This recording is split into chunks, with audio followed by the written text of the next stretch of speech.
What's up mga plantito and plantitas? This is your Plantita Greta, and today I'll be showing you my Monstera Albo collection.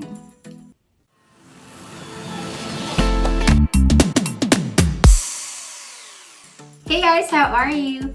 I'm so excited to show you my Monstera Albo collection. You all know I've been collecting Monsteras for a few years now, the regular kind, and then Thai Constellation, and now we have the Monstera Albos. I love them so much. In this video, I'm going to be showing you how I propagate my Monstera Albos, how I take good care of them, and how I also take care of this white variegation that is sometimes very challenging to take care of because of some brownings, and then the white variegation turns brown, and then anyway, we'll get into that in this video. And also I'll share with you my the dreadful root rot experience. You know, it's really the good, the bad, and the ugly in this video, but we just want to be happy and real. It really happens. So I'm gonna be honest with you guys. You see my plants all perfect on Instagram, but then we also suffer dying plants, root rot, and more. Anyway, before we get into that, let's go to the happier part. Okay, this is my very first, one of my first Monstera Albos. Excuse me, my dearest. I would say this has medium variegation, as the leaves are marbleized with green and white, really mixed together. And this baby leaf underneath too. This has more green, and a combination of both. And I'll be also talking about how challenging it is sometimes if you have more whites than if you have like a marbleized leaf. Next, I'm going to show you this one. This has higher variegation compared to the first one I showed you. Why? Because it has more whites. Here. This is the baby leaf. And how do you know that your albo will be giving you maybe whiter leaves in the future when they have babies, when it grows? Based on my online research also, and based on my experience, look at the stem. This plant, which has more white in the leaves compared to this other one which has medium variegation, you compare the stem. This has a whiter stem, therefore it produces leaves that have more white compared to this one, which is a combination of both white and green, with more green of course. So that's why you can see that the leaves are more green than this one. You've seen me do my cuttings, propagations, I'm just making babies and more babies with my plants, and I'll be going to the cuttings in a bit. But I want to show you this other one that has sort of a half moon variegation, more white, almost half white and half green. This has a high variegation too. And this has more green. So really, when you look at Monstera Albos, could you honestly say that I know what the next leaf would be like? The answer is no. And that's what excites me also with this plant, because I wait for the next leaf to come not knowing what it's gonna look like, compared to if you have your regular Monsteras that are always green because they have stable genes. Monstera Albos have unstable genes, that's why that causes the variegation in the whites.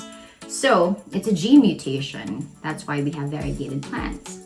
I actually talked to some plant collectors and people who really grow plants in nurseries, and they were telling me that this mutation for them is sort of an abnormality and it's not stable. That's why it's also hard to keep this white part white.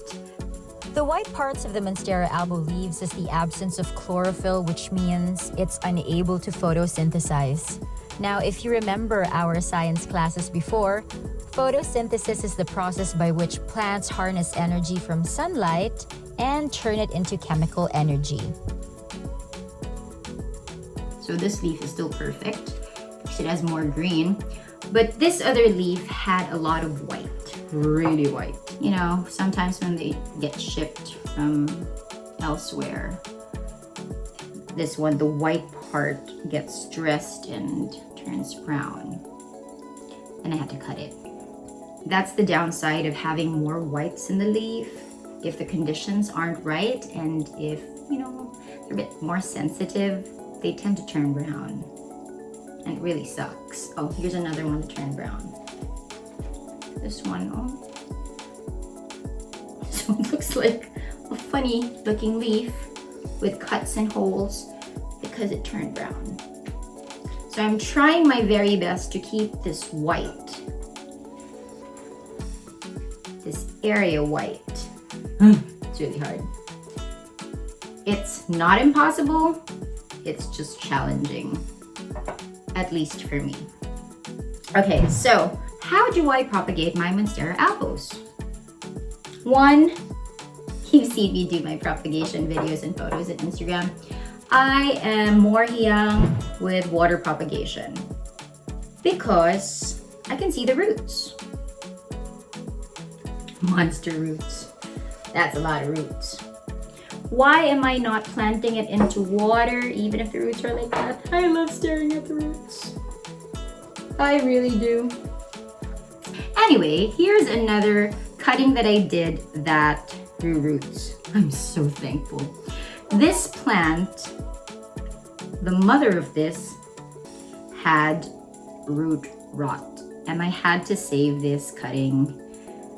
I had to chop the lower leaves of the mother plant. Like, I divided this plant into two. It was so painful for me to watch and do. But successfully, we have established roots. So this has been in water for 4 weeks.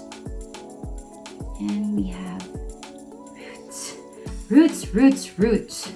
I'm so happy that we have roots, meaning this plant is alive and it will thrive given the perfect conditions, or if I take good care of it well. That's redundant, but yes, I'm extra careful with my Monstera Albos because they really are. Aside from they're hard to find, hard to get your hands on, they're quite pricey too. So if something happens to them, then ouch. Here is another victim of root rot. I saved this for you guys because I want to show you what root rot looks like. This stem had some rot and I had to chop it off from a plant. And unfortunately, it doesn't have a node. Therefore, this leaf, even if it looks perfect, is done.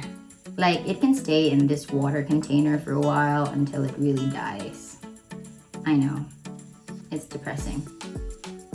This other cutting is not going to survive because look at the rot. This is what a rotten stem looks like. They're just mushy, black, they're gooey, jelly. When you touch them, they just fall off, and this one doesn't have foul smell, but that did. And even if you say, Gretchen, that has 2 leaves, why are you gonna throw it away? Why is it gonna die? I know, I wish I could save it. Unfortunately, this doesn't have a node.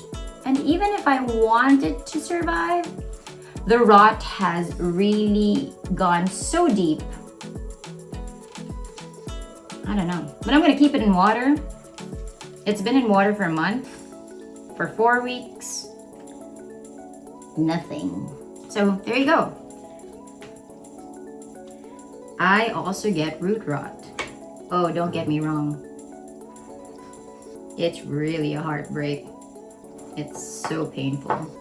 Let me just see your leaves. Rather, to see your plant just suffer root rot, it's like you're seeing it die slowly in front of you.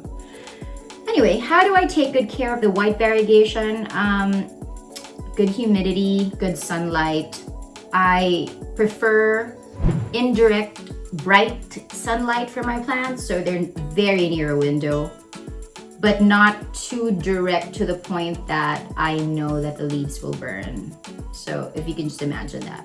Or if you have a window and you want it really close in the window, at least for albos, I would suggest that you put like a sheer cloth, you know, those translucent curtains. My mom has it. I'm gonna show you a picture of how she does it.